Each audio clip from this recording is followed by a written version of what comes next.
शाळेत जात असलेल्या एका शाळकरी अल्पवयीन मुलीला दोन युवकांनी जबरदस्तीने मेहकर शहरातील हॉटेलमध्ये नेत तिच्या इच्छेविरोधात तिच्यावर मित्रांनी अत्याचार केल्याची घटना घडली असून या घटनेने मेहकर शहरात खळबळ उडाली आहे। या प्रकरणी पीडित मुलीने दिलेल्या तक्रारीवरून पोलिसांनी दोनही युवकांविरोधात गुन्हा दाखल केलाय। मोहन उर्फ राज चव्हाण आणि ओम पराड अशी आरोपींची नावे आहेत।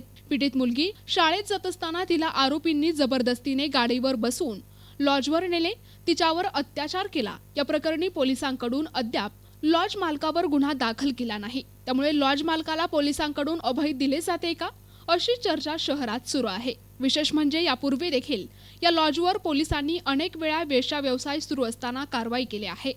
सदर मुलीला दोन जे तिचे मित्र आहेत त्यांनी मोटरसायकलवर बसून एक निवांत हॉटेल तिथे घेऊन गेलेले आणि जो चालवत होता मुलगा मोटरसायकल तो परत निघाला आणि जो मित्र आणि ही पीडित मुलगी दोघंही लॉजमध्ये जवळपास 4 ते 4.5 तास त्याने तिच्यावर लैंगिक अत्याचार केला आणि सदर मुलीला नंतर जिथून घेऊन गेले तिथे सोडून देण्यात आले।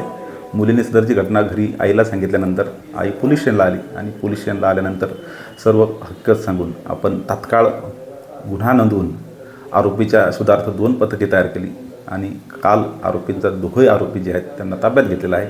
अटक करून आज PCR आणि पुढील तपास करत आहोत। हॉटेल चालकावरती काय करणार? जे कोणी पोक्सोमध्ये तरतूद आहे, जे कोणी अशा गुन्ह्याला मदत करतील किंवा अपप्रेरणा देतील अशा प्रत्येक घटकाला किंवा प्रत्येक व्यक्तीला जे कोणी मदत करतील अशा गुन्ह्यांमध्ये त्यांना आपण निश्चित त्यांच्यावर कारवाई करण्यात येईल। NTV news Marathi Buldhana.